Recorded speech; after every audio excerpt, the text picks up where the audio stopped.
Hi friends, പുതിയൊരു job information വീഡിയോയിലേക്ക് സ്വാഗതം.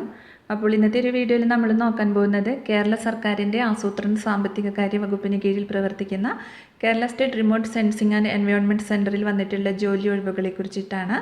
വിവിധ തസ്തികകളിലായിട്ട് ഒഴിവുകൾ വന്നിട്ടുണ്ട്. കരാർ നിയമനമാണ്. അപ്പോൾ നമുക്കൊരു നോട്ടിഫിക്കേഷൻ്റെ കൂടുതൽ ഡീറ്റെയിൽസ് നോക്കാം. വീഡിയോയിലേക്ക് പോകുന്നതിന് മുമ്പ് നിങ്ങൾ ആരെങ്കിലും ആദ്യമായിട്ടാണ് ഈ ചാനൽ കാണുന്നതെങ്കിൽ മറക്കാതെ സബ്സ്ക്രൈബ് ചെയ്ത് വെക്കുക. അതോടൊപ്പം തന്നെ പുതിയ നോട്ടിഫിക്കേഷൻ കിട്ടുന്നതിന് വേണ്ടി തൊട്ടടുത്തുള്ള ബെൽ ബട്ടൺ കൂടി എനേബിൾ ചെയ്യുക. അപ്പോൾ ഞാൻ അപ്ലോഡ് ചെയ്യുന്ന പുതിയ ജോബ് ഇൻഫർമേഷൻ വീഡിയോസ് നിങ്ങൾക്ക് പെട്ടെന്ന് തന്നെ നോട്ടിഫിക്കേഷനായിട്ട് ലഭിക്കുന്നതായിരിക്കും. അപ്പോൾ കേരള സംസ്ഥാന remote sensing and environment centre നടപ്പിലാക്കി വരുന്ന വിവിധ സമയബന്ധിത പ്രോജക്റ്റുകളിൽ താൽക്കാലിക അടിസ്ഥാനത്തിൽ ജോലി ചെയ്യുന്നതിന് കരാർ നിയമനം നൽകുന്നതിലേക്ക് പ്രോജക്റ്റ് സയൻറ്റിസ്റ്റുമാരുടെ ഒരു പാനൽ തയ്യാറാക്കുന്നതിലേക്കായി യോഗ്യരായ ഉദ്യോഗാർത്ഥികളിൽ നിന്നും അപേക്ഷ ക്ഷണിച്ചിട്ടുണ്ട്. അപ്പോൾ നമുക്ക് ഓരോ പോസ്റ്റും അതിൻ്റെ കൂടുതൽ ഡീറ്റെയിൽസും നോക്കാം. ആദ്യം പ്രോജക്റ്റ് സയൻറ്റിസ്റ്റ് സ്പേസ് ടെക്നോളജി തസ്തികയിലേക്കാണ് ഒഴിവ് വന്നിട്ടുള്ളത്. 30 ഒഴിവാണുള്ളത്. ക്വാളിഫിക്കേഷൻ വരുന്നത് ജിയോ ഇൻഫോർമാറ്റിക്സ് അല്ലെങ്കിൽ റിമോട്ട് സെൻസിംഗ് അല്ലെങ്കിൽ GIS അല്ലെങ്കിൽ ജിയോമാറ്റിക് അല്ലെങ്കിൽ ജിയോ സ്പെഷ്യൽ ടെക്നോളജി എന്നിവയിൽ ഏതിലെങ്കിലുമുള്ള ഫസ്റ്റ് ക്ലാസ് ബിരുദാനന്തര ബിരുദമാണ്.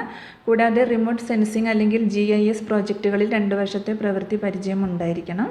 അടുത്തത് പ്രോജക്റ്റ് സയൻറ്റിസ്റ്റ് എർത്ത് സയൻസ് തസ്തികയിലേക്കാണ് ഒഴിവ് വന്നിട്ടുള്ളത്. 25 വേക്കൻസിയാണ് വന്നിട്ടുള്ളത്.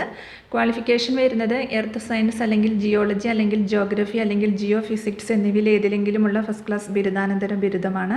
കൂടാതെ റിമോട്ട് സെൻസിംഗ് അല്ലെങ്കിൽ GIS പ്രോജക്റ്റുകളിൽ 2 വർഷത്തെ പ്രവൃത്തി പരിചയം ഉണ്ടായിരിക്കണം. ഉയർന്ന പ്രായപരിധി വരുന്നത് 36 വയസ്സാണ്. 1/1/2025 36 വയസ്സ് കവിയരുത്.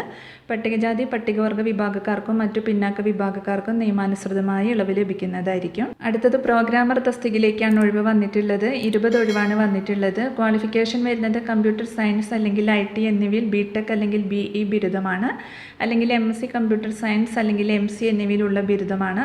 കൂടാതെ പ്രോഗ്രാമിങ്ങിൽ വെബ് മൊബൈൽ ആപ്ലിക്കേഷൻ നിർമ്മാണത്തിൽ 2 വർഷത്തെ പ്രവൃത്തി പരിചയവും ഉണ്ടായിരിക്കണം. ഉയർന്ന പ്രായപരിധി 36 വയസ്സാണ്. 1/1/2025 36 വയസ്സ് കവിയരുത്. പട്ടികജാതി പട്ടികവർഗ വിഭാഗക്കാർക്കും മറ്റു പിന്നാക്ക വിഭാഗക്കാർക്കും നിയമാനുസൃതമായി ഇളവ് ലഭിക്കുന്നതാണ്. അപ്പോൾ പരിചയ യോഗ്യത അവകാശപ്പെടുന്ന ഉദ്യോഗാർത്ഥികൾ പരിചയ സർട്ടിഫിക്കറ്റ്, സ്ഥാപനത്തിൻ്റെ പേര്, തസ്തികയുടെ പേര്, കാലയളവ്, സർട്ടിഫിക്കറ്റ് നൽകിയ അധികാരിയുടെ പേര് ഉൾപ്പെടെ അപേക്ഷയോടൊപ്പം അപ്ലോഡ് ചെയ്യേണ്ടതാണ്. അപേക്ഷകൾ ഓൺലൈനായി സെൻറ്ററിൻ്റെ വെബ്സൈറ്റിൽ 3/7/2025 മുൻപ് അപ്ലോഡ് ചെയ്യണം. അപ്പോൾ അപേക്ഷ സമർപ്പിക്കാനുള്ള ലിങ്ക് താഴെ ഡിസ്ക്രിപ്ഷൻ ബോക്സിൽ കൊടുക്കുന്നുണ്ട്. അതുപോലെ തന്നെ ഒഫീഷ്യൽ നോട്ടിഫിക്കേഷൻ ലിങ്കും താഴെ ഡിസ്ക്രിപ്ഷൻ ബോക്സിൽ കൊടുക്കുന്നുണ്ട്.